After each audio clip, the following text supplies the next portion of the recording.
જય સોમનાથ, જય ગુજરાત. ફરી એક વખત સ્વાગત છે આપનું એસપી એજ્યુકેશન બ્લોગમાં. આ વિડીયોમાં જોઈશું આપણે સફરના હિસાબો અંગેનો દાખલો. પ્રશ્ન નંબર 5માં સૌરાષ્ટ્ર યુનિવર્સિટી 2025માં પૂછાયેલ દાખલાનો ઉકેલ. દાખલાનું નામ છે વહાણ જલયાત્રા. તો આ વિડીયોમાં આપણે આ દાખલાનો ઉકેલ મેળવીશું, જે સૌરાષ્ટ્ર યુનિવર્સિટી 2005માં પ્રશ્ન નંબર 5ના અથવામાં પૂછાયેલ છે તેનો ઉકેલ. દાખલો ગણતા પહેલા સૌપ્રથમ જોઈશું આપણે દાખલાની રકમ. તો દાખલાની રકમ આ પ્રમાણે છે.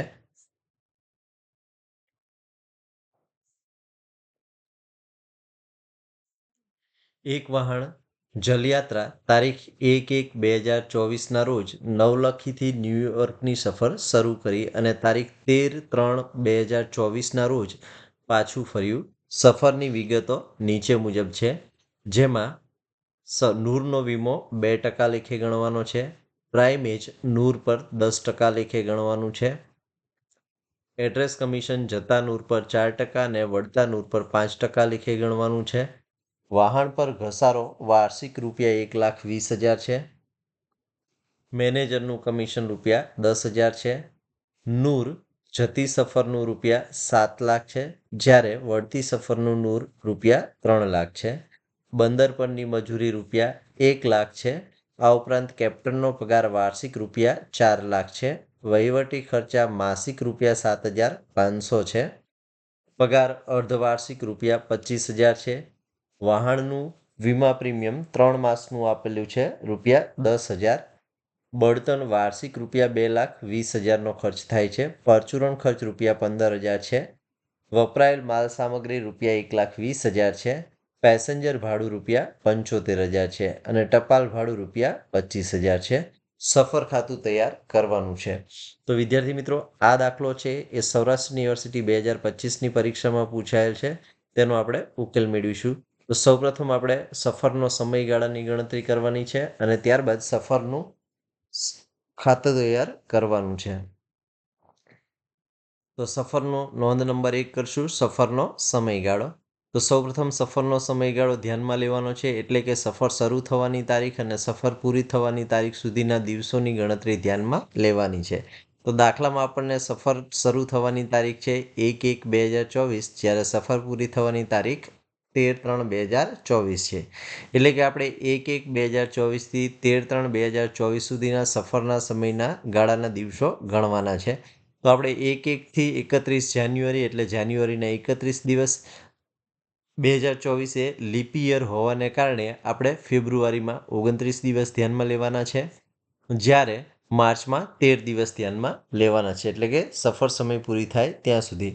કુલ દિવસો ગણીશું તો આપણા થશે 73, એટલે કે સફરનો સમયગાળો થશે 73 દિવસ, જેને બીજા અર્થમાં 73/365 અથવા તો 1/5 લખી શકાય. એટલે કે આપણા જે પણ ખર્ચાઓ આવશે એ આપણે 1/5ના પ્રમાણમાં ફાળવી અને લખવાના છે સફર ખાતામાં. તો સફરનો સમયગાળો 1/5 એટલે કે 73 દિવસ છે, જે આપણે સફર ખાતાની ઉપર બાજુ ટાઇટલમાં લખીશું. તો બનાવીશું આપણે સફર ખાતું. વિગતમાં લખીશું જલયાત્રા જહાજનું તારીખ 1/1/2024થી 31/3/2024નું 73 દિવસનું સફર ખાતું. ઉધાર બાજુ વિગત, રકમ, જમા બાજુ વિગત અને રકમ દર્શાવવાની છે. તો આવી રીતે આપણે સફર ખાતું તૈયાર કરી લેવાનું છે. જ્યારે પણ સફર ખાતું તૈયાર થઈ ગયા બાદ સફરનો દાખલો ગણતા હોય ત્યારે ખાસ યાદ રાખવાનું છે કે સૌપ્રથમ આપણે સફર ખાતાની જમા બાજુની વિગતો દર્શાવવાની છે અને ત્યારબાદ બાકીની વિગતો છે એ આપણે સૂચના મુજબ સફર ખાતાની ઉધાર બાજુ દર્શાવવાની છે. તો સૌપ્રથમ આપણે સફર ખાતાની જમા બાજુ નૂર બતાવવાનું છે. તો દાખલામાં આપણે જોઈશું તો જતી વખતનું નૂર છે એ રૂપિયા 7 લાખ છે અને વળતી વખતનું નૂર રૂપિયા 3 લાખ છે, એટલે કે કુલ મૂળ 10 લાખ છે, જે આપણે સફર ખાતાની જમા બાજુ દર્શાવવાનું છે. તો બંને નૂર આપણે સફર ખાતાની જમા બાજુ દર્શાવીશું. તો સફર ખાતાની જમા બાજુ વિગતમાં લખીશું જતી વખતનું નૂર અંદરની કોલમમાં 7 લાખ વત્તા વળતી વખતનું નૂર અંદરની કોલમમાં 3 લાખ. 7 લાખ વત્તા 3 લાખ કરીશું તો કુલ નૂર મળશે આપણને રૂપિયા 10 લાખ, જે સફરના ધંધાની આવક હોવાને કારણે આપણે સફર ખાતાની જમા બાજુ દર્શાવેલ છે. ત્યારબાદ આપણે પ્રાઇમેજની ગણતરી કરી અને સફર ખાતાની જમા બાજુ દર્શાવવાની છે. તો દાખલામાં આપણને પ્રાઇમેજ છે એ નૂર પર 10% લેખે ગણવાનું છે. એટલે જતી સફરનું નૂર 7 લાખ અને વળતી સફરનું નૂર 3 લાખ એમ કુલ 10 લાખ નૂર થાય એના 10% લેખે આપણે પ્રાઇમેજની ગણતરી કરવાની છે.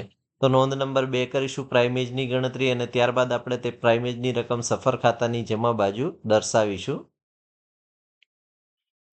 તો નોંધ નંબર 2 નૂર પર પ્રાઇમેજની ગણતરી. જતી નૂર પ્રાઇમેજના 10% લેખે ગણવાનું છે.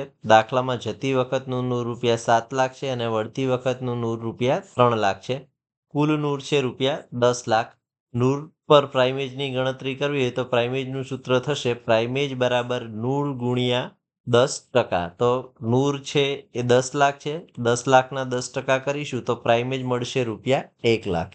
એટલે કે પ્રાઇમેજ એ સફરના ધંધાની આવક હોવાથી આપણે સફર ખાતાની જમા બાજુ દર્શાવવાની છે. તો જઈશું સફર ખાતાની જમા બાજુ અને વિગતમાં લખીશું પ્રાઇમેજ નોંધ 2 મુજબ રકમ રૂપિયા 1 લાખ. પ્રાઇમેજ બાદ આપણે સફરના ધંધાની અન્ય જો કોઈ આવક હોય તો એ સફર ખાતાની જમા બાજુ દર્શાવી દેવાની છે. તો દાખલાની રકમમાં જોઈશું અન્ય આવકો કઈ છે તો પેસેન્જર ભાડું રૂપિયા 75,000 છે અને ટપાલ ભાડું રૂપિયા 25,000 છે. જે સફરના ધંધાની અન્ય આવક હોવાને કારણે આપણે સફર ખાતાની જમા બાજુ દર્શાવીશું. તો બંને આવકો આપણે સફર ખાતાની જમા બાજુ દર્શાવી દેવાની છે, અનુક્રમે પેસેન્જર ભાડું અને ટપાલ ભાડું. તો વિગતમાં લખીશું મુસાફર ભાડું કે પેસેન્જર ભાડું અને રકમમાં લખીશું 75,000. ત્યારબાદ આપણે લખીશું ટપાલ ભાડું અને રકમ લખીશું રૂપિયા 25,000. એટલે કે આપણે સફર ખાતાની જમા બાજુ બધી જ આવકો દર્શાવી દીધી છે. હવે એક પછી એક વિગત ધ્યાનમાં લેતા જઈશું અને સફર ખાતાની ઉધાર બાજુ ખર્ચાઓ કે જાવક મૂકતા જઈશું. તો પહેલી વિગત આપણને આપી છે નૂરનો વીમો 2% લેખે ગણવાનો છે. તો જ્યારે પણ નૂરનો વીમો ગણવાનો હોય ત્યારે આપણે પ્રાઇમેજ સહિતનું કુલ નૂર ધ્યાનમાં લેવાનું છે અને એના 2% લેખે નૂર ગણવાનું છે. તો નોંધ નંબર 3 કરીશું નૂરની ગણતરી. નૂરનો વીમો 2% લેખે ગણવાનો છે. તો જતી વખતનું નૂર 7 લાખ છે અને જતી વખતનું પ્રાઇમેજ 10% લેખે 70,000. એવી રીતે વળતી વખતનું નૂર 3 લાખ છે અને વળતી વખતનું પ્રાઇમેજ છે 30,000. આમ જતી વખતનું અને વળતી વખતનું કુલ નૂર પ્રાઇમેજ સહિત થશે રૂપિયા 11 લાખ. હવે આપણે 11 લાખના 2% લેખે નૂરના વીમાની ગણતરી કરવાની છે. તો નૂરનો વીમો બરાબર સૂત્ર મૂકીશું પ્રાઇમેજ સહિતનું કુલ નૂર ગુણ્યા વીમાનો દર. તો પ્રાઇમેજ સહિતનું કુલ નૂર મળ્યું છે આપણને 11 લાખ રૂપિયા. 11 લાખ રૂપિયાના 2% કરીશું તો નૂરનો વીમો મળશે રૂપિયા 22,000. જેને આપણે સફર ખાતાની ઉધાર બાજુ દર્શાવવાનો છે.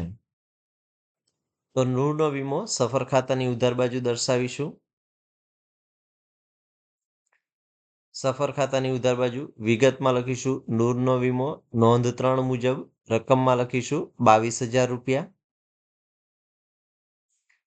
ત્યારબાદ આપણે એડ્રેસ કમિશન જતા નૂર પર 4% અને વળતા નૂર પર 5% લેખે ગણવાનું છે. તો મિત્રો યાદ રાખવાનું છે કે એડ્રેસ કમિશનની ગણતરી કરતી વખતે પણ તમારે પ્રાઇમેજ સહિતનું કુલ નૂર ગણવાનું છે અને એના અનુક્રમે 4% અને 5% લેખે ગણવાનું છે. તો નોંધ નંબર 4 કરીશું એડ્રેસ કમિશનની ગણતરી.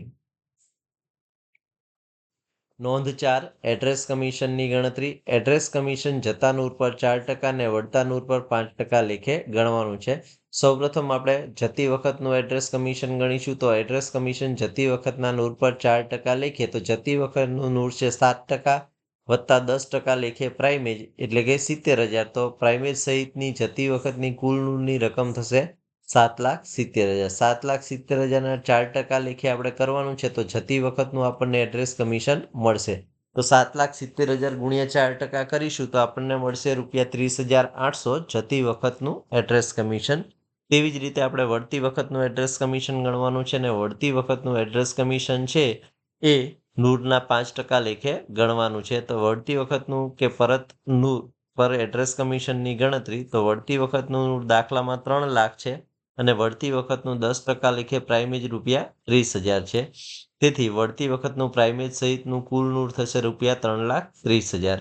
હવે આપણે વળતી વખતનું એડ્રેસ કમિશન ગણવાનું છે. તો વળતી વખતનું એડ્રેસ કમિશન બરાબર 3,30,000 ગુણ્યા 5% કરીશું તો આપણને વળતી વખતનું એડ્રેસ કમિશન મળશે ₹16,500. આમ આપણે જતી વખતનું એડ્રેસ કમિશન ₹30,800 અને વળતી વખતનું એડ્રેસ કમિશન ₹16,500 સફર ખાતાની ઉધાર બાજુ દર્શાવવાનું છે. તો બંને રકમો આપણે સફર ખાતાની ઉધાર બાજુ દર્શાવીશું.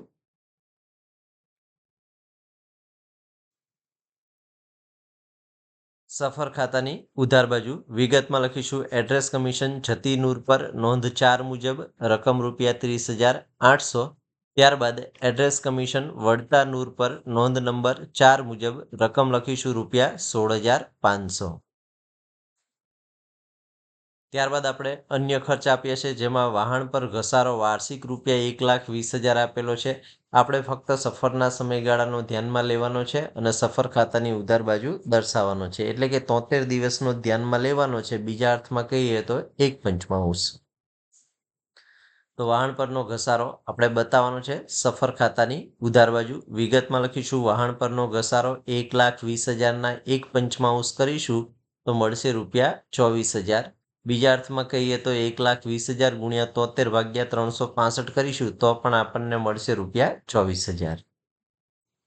વાહન પરના ઘસારા પછીનો ખર્ચ છે મેનેજરનું કમિશન ₹10,000 આપવાનું છે. કોઈ જ વિગત નથી માટે પૂરેપૂરું મેનેજરનું કમિશન સફર ખાતાની ઉધાર બાજુ દર્શાવવાનું છે. તો સફર ખાતાની ઉધાર બાજુ જઈશું. વિગતમાં લખીશું મેનેજરનું કમિશન રકમમાં લખીશું ₹10,000. ત્યારબાદ આપણને આપ્યો છે બંદર પરની મજૂરી ₹1,00,000. કોઈ પણ પ્રકારની સૂચના નથી માટે બંદર પરની મજૂરી પૂરેપૂરી સફર ખાતાની ઉધાર બાજુ દર્શાવીશું. તો સફર ખાતાની ઉધાર બાજુ જોઈશું. વિગતમાં લખીશું બંદર પરની મજૂરી રકમમાં લખીશું ₹1,00,000.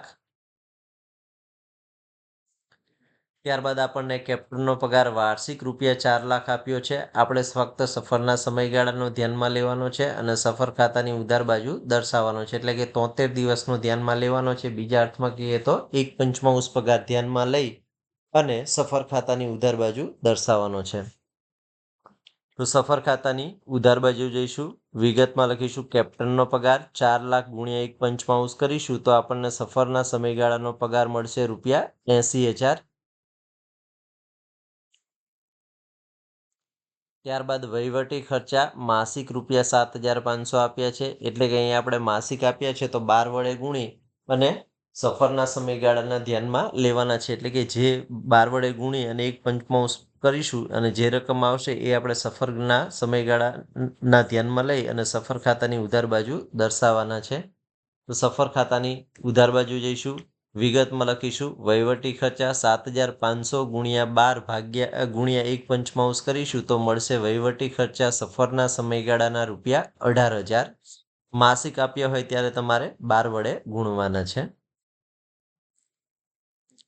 તેવી જ રીતે પગાર અર્ધવાર્ષિક આપ્યો છે ₹25,000 એટલે કે 6 મહિને ચૂકવાય છે માટે આપણે 2 વડે ગુણવાનો છે અને સફરના સમયગાળાનો ધ્યાનમાં લેવાનો છે. તો પગાર પણ આપણે સફર ખાતાની ઉધાર બાજુ દર્શાવવાનો છે. વિગતમાં લખીશું પગાર 25,000 ગુણ્યા 2 ગુણ્યા 1/5 કરીશું તો મળશે ₹10,000. પગાર બાદ આગળની વિગત જોઈશું અને સફર ખાતાની ઉધાર બાજુ દર્શાવીશું. તો વાહનનું વીમા પ્રીમિયમ 3 માસનું ₹10,000 આપેલું છે.